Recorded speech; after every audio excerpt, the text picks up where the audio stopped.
চুমুকে। সুপ্রিয় দর্শক, আজকে আমাদের মাঝে উপস্থিত রয়েছেন জনপ্রিয় নজরুল সঙ্গীত শিল্পী রত্না দাস। শুভ সকাল, কেমন আছেন? এই তো শুভ সকাল, ভালো আছি। আপনি? আমি বেশ ভালো আছি। দীর্ঘ সময় ধরে আপনি নজরুল সঙ্গীতের সাথে যুক্ত আছেন। নজরুল সঙ্গীত নিয়ে কিছু কাজ আপনার এখন আছে, সেই কাজগুলোর সাথে যুক্ত আছেন। কি কি কাজ করছেন এখন? কাজ তো প্রতিনিয়তই আসলে চলছে। তো এর মধ্যে সব মানে চ্যানেলে এর মধ্যে আমাদের নজরুল জন্মতিথি চলে আসছে। তো সেই জন্মতিথিকে ডেডিকেট করে আমার নতুন একটি মানে মিউজিক ভিডিও আসবে নজরুলের গানের। তো সেই গানটিকে অনেকটা সময় নিয়ে মানে সঙ্গীত আয়োজনে, তারপরে ভিডিওগ্রাফি, সিনেমাটোগ্রাফি সব কিছুতে, এডিটিংয়ে অনেক সময় নিয়ে গানটি করবার চেষ্টা করেছি। নজরুল সঙ্গীতের উপরে আপনার ভালোবাসাটা আমরা প্রতিনিয়ত দেখতে পাই। আপনি খুব নজরুলের সঙ্গীতের উপর আপনার সাধনা, আপনার যে ভালোবাসা, পরিশ্রম সব কিছুই। সো এই যে গানের সাথে যুক্ত হওয়ার পরিপ্রেক্ষিতে কতটুকু উপলব্ধি করতে পেরেছেন আপনার জায়গা থেকে? আসলে উপলব্ধি ব্যাপারটা আসলে বেশ আপেক্ষিক একটা শব্দ। এটা আসলে নজরুলের গান যারা করে তারা মূলত আপনি জানবেন যে উচ্চাঙ্গ সঙ্গীত নির্ভর, মানে তাদের মানে ঘরানাটা, তাদেরকে অনবরত উচ্চাঙ্গ সঙ্গীতের চর্চা করতে হয়। সব সঙ্গীতের জন্য উচ্চাঙ্গ সঙ্গীত দরকার, কিন্তু নজরুলের গান গাইতে গেলে খুব বেশি করে উচ্চাঙ্গ সঙ্গীতের মানে চর্চার আসলে কোনো বিকল্প নেই। তো সেই দিক থেকে উচ্চাঙ্গ সঙ্গীত আমি শিখেছি, আমি ছায়ানটে শিখেছি, আমি কলকাতায় শিখেছি, এইভাবে এখনও শিখছি। আচ্ছা, নজরুল সঙ্গীতের এই যে দেশে এবং দেশের বাইরে শেখার কোনো ডিফারেন্সই দেখেছেন, নাকি সব জায়গায় নজরুলের সেম বিষয়গুলোই আসলে বারবার বিশ্লেষণ করা হয়ে থাকে? আসলে নজরুলের মানে মূল কথা হচ্ছে নজরুলকে আসলে ছড়িয়ে দিতে হবে, কিন্তু নজরুলের গানের যে আদি সুর, গানের বাণী সুরটাকে ঠিক রেখে সঙ্গীত আয়োজনে মানে পরিবর্তন করা যাচ্ছে নতুন প্রজন্মের জন্য। আচ্ছা, আমরা আরও আলোচনা করব, তার আগে আপনার কণ্ঠে একটি নজরুল সঙ্গীত শুনতে চাই। কোন গানটি শুনছি আমরা এখন? আমি এখন একটু গাইতে চাচ্ছি একই সুরে কোন সুরে। জি। একই সুরে কোন সুরে, একই সুরে তুমি গান শোনালে, ভিনদেশী পাখি এই যে সুর নহে মদির সুরা, সুর নহে মদির সুরা, রে সুরে সখী একই সুরে তুমি গান শোনালে, ভিনদেশী পাখি একই সুরে।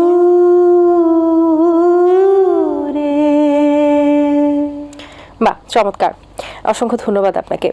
নজরুলের গানের প্রতি যে ভালোবাসা, সেখান থেকে আপনার প্রচুর মিউজিক ভিডিও রয়েছে নজরুলের উপরে। সেই মিউজিক ভিডিওগুলো থেকে আপনি কেমন সাড়া পাচ্ছেন?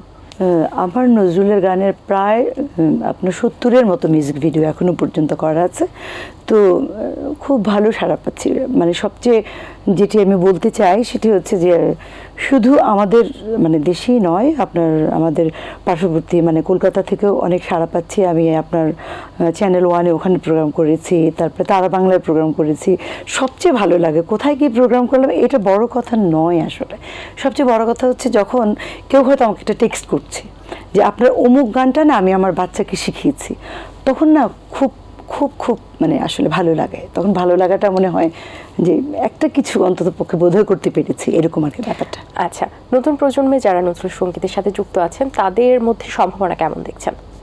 তাদের মধ্যে ভালো সম্ভাবনা রয়েছে, কিন্তু নজরুলের গান গাইতে গেলে তড়িঘড়িটা একটু কম করতে হবে, একটু সময় ধৈর্য ধরে সাধনা করে প্রতিদিন প্রাত্যহিক সাধনার আসলে কোনো বিকল্প নেই নজরুলের গানে। তো সেটি যদি মানে করে তাহলে খুব ভালো, অপার সম্ভাবনা। আচ্ছা, নজরুল সঙ্গীতে তো অনেক ধরনের গান রয়েছে, বাট কোন ধরনের গান আপনাকে সবচেয়ে বেশি টানে? আসলে কোন ধরনের যে আমি বলবো এটা বোধহয় আমার মানে বলতে গেলে একটু আমাকে হাতড়ে ফিরতে হবে।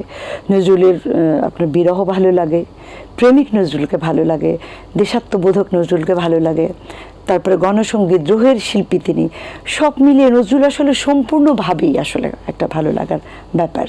জাতীয় কবি কাজী নজরুল ইসলামের আসলে যদি বলি ভালোবাসা প্রকাশের জন্য কিন্তু কোনো দিনক্ষণের প্রয়োজন হয় না, আমরা প্রতিদিনই আসলে তার জন্য ভালোবাসা প্রকাশ করতে পারি। কিন্তু কবির জন্ম বা প্রয়াণ দিবস উপলক্ষে যে বিভিন্ন আয়োজন করা হয়, এটাই কি আসলে কবিকে ভালোবাসা প্রকাশের জন্য যথেষ্ট, নাকি আরো কিছু করা যেতে পারে? আপনার মতামত কি? আমার মনে হয় যে একেবারেই আমি এটাকে দ্বিমত মানে পোষণ করব। আমি বলতে চাই যে নজরুল হবে প্রাত্যহিক, মানে শুধুমাত্র দিবস মানে কেন্দ্রিক না করে নজরুলকে শুধুমাত্র জন্মতিথিতেই নজরুলের গান গাইতে হবে কেন? নজরুল তো সকল মাধ্যমকে নিয়ে কাজ করেছেন, তাই না? বিশ্বের যত গীতিকবি রয়েছেন মানে তার মধ্যে সবচেয়ে বেশি গান কিন্তু নজরুলেরই, প্রায় 4000 পর্যন্ত আমরা এখনো পর্যন্ত পেয়েছি নজরুলের গান। তো তাই যদি হয় তাহলে তো মানে নজরুলের এই গানগুলো তো সাধারণের মধ্যে মানে পৌঁছে দেওয়া উচিত আসলে। তো সেই মানে দিক থেকে নজরুলের গানকে আরও অনেক বেশি করে এবং মানে বিষয়ভিত্তিক না করে মানে প্রাত্যহিক করাটা খুবই উচিত আসলে। লেখালেখির মাধ্যমে অনেক কিছু বুঝিয়েছেন, সেখান থেকে কোন গুণটি আপনাকে সবচেয়ে বেশি আকৃষ্ট করে বা সবচেয়ে বেশি ভালো লাগে? মানে তার সাহিত্য আমি মানে পড়েছি, সাহিত্য তো ভালো লাগবেই, কিন্তু সবচেয়ে বেশি আকৃষ্ট করে সঙ্গীত। এবং তিনিও কিন্তু মানে ওনার জীবদ্দশায় বলে গেছেন যে আমি সাহিত্যে কি দিতে পেরেছি সেটা হয়তো বলতে পারবো না, কিন্তু আমি সঙ্গীতে কিছু একটা দিতে পেরেছি, এটা উনিই বলে গেছেন।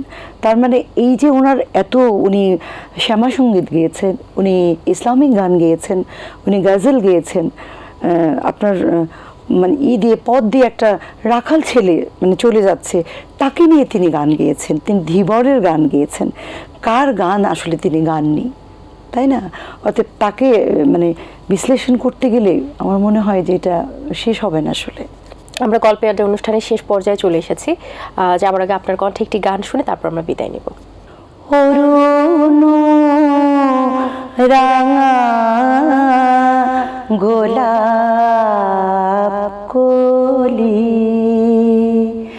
অরুণ রাঙা গোলাপ কলি, কে নিবি সহেলি আয়,